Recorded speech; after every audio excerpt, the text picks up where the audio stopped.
Hi everyone, it's Desiree, and I am here with Spellbinders and the Amazing Paper Grace die of the month, and this one is for May. This is a wonderful multi-die set, as always, where we have these beautiful flourishes and cutouts as well. So there is your base. Now when you use that square base, that will be needed to be put on a 6.5 by 6.5 inch card base or base.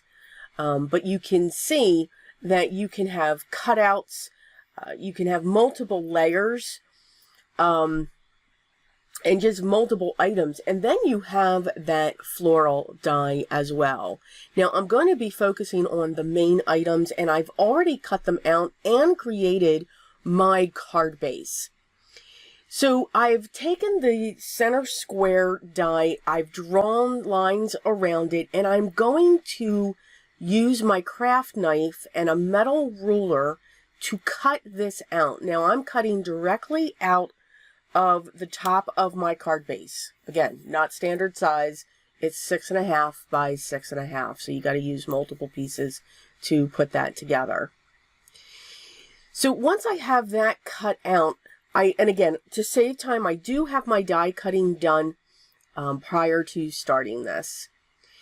So now I need to do the same thing with the center of each of those. So my colors for this card are going to be ivory, a light purple, lavender, if you want to call it, and a gray.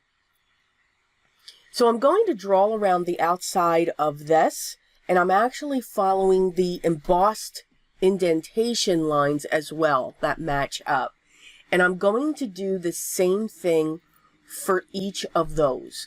I'm going to cut out that square so that I have this opening in the center. And just really keeping my fingers crossed that I'm staying on the line. I'm just saying.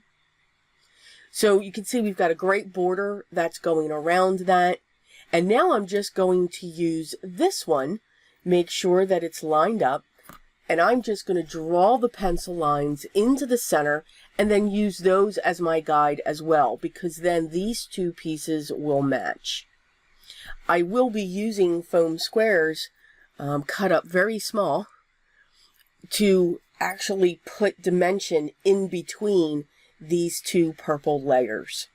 I do like when these are cut out and you're able to create those layers in between, you get that level of dimension and shadow between each of them. And it's almost as if you're creating your own vignette. I'm sure you've seen her 3D vignette dies that are just great, and now they're coming out into different shapes, not just for a card. But again, I can't put double-sided foam everywhere on this, so this is the type of the card that I would hand deliver to somebody for many reasons. One, I don't want to make an envelope that size. Or find one that size. Excuse me.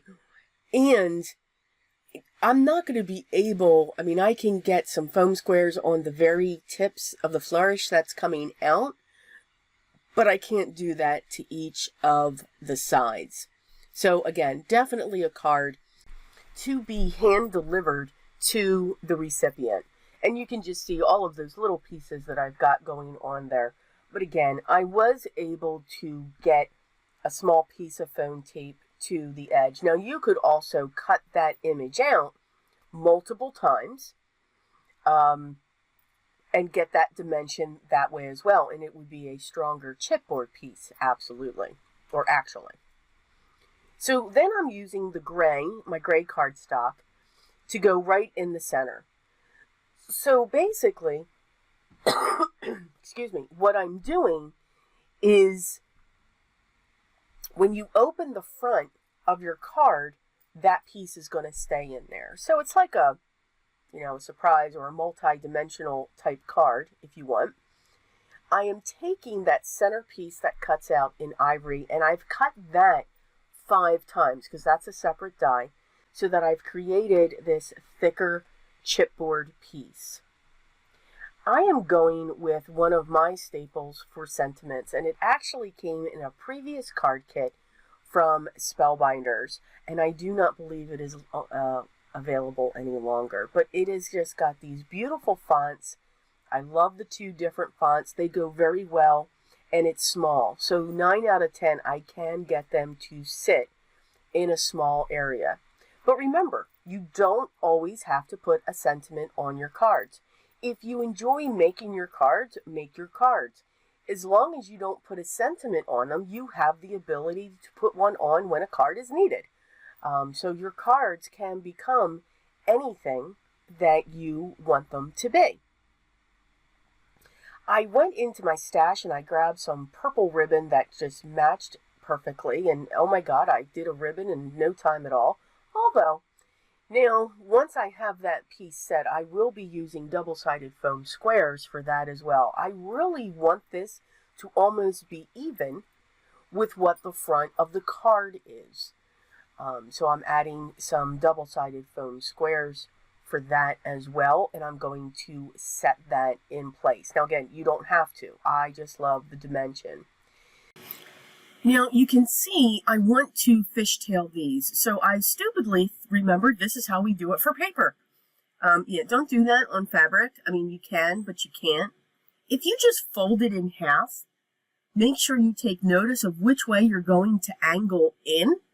You can either get your fishtail, or if you angle it the other way, you will get a point. So just make sure you're doing that the right way, which is so much easier than what I did the first time. It's not a piece of paper.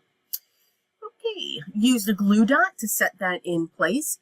And now I pulled out my Gunmetal Nouveau drops just to add accents and to bring out even more of the gray, since I only basically used it in one section of this card. So I'm just adding the drops where I want to accent the flourish, and I'll do that both on the purple and the gray piece.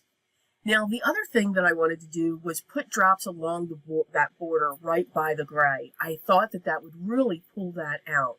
And to make sure I have even spacing, I have the ones at the corner, and then I go right into the center, and then I go into the center of those two spots, and then I'll go into the center between the next drops. That will help you ensure that you have even spacing between your drops as you continue to add those. You can see that when you open this, you have this beautiful design in there that is still elegant, and you still have plenty of space to write your message to the recipient of this card. So I do hope you enjoyed this project using the Amazing Paper Grace die set of the month. And I'm sure you will come up with wonderful ways to create with this die set as well. If you must have this club set, please make sure you go down into my video description and you will see the link not only to this club kit, along with others that you can subscribe to and that are available by Spellbinders. If you don't see those links, if you're on a mobile device, click the arrow down that you'll see on the right-hand side. And if you're on your computer, just look down below the video and you will be able to click on Show More to see those links. If you have any questions, please make sure you leave those down below as well, and I'll get back to you as soon as I can. I hope you are enjoying your day. I hope you're doing something that just makes you smile. And I hope that everyone is still remaining to be safe and healthy as we continue through this challenge. But remember, what's most important for me and what's actually helping me get through this as well, always be creative.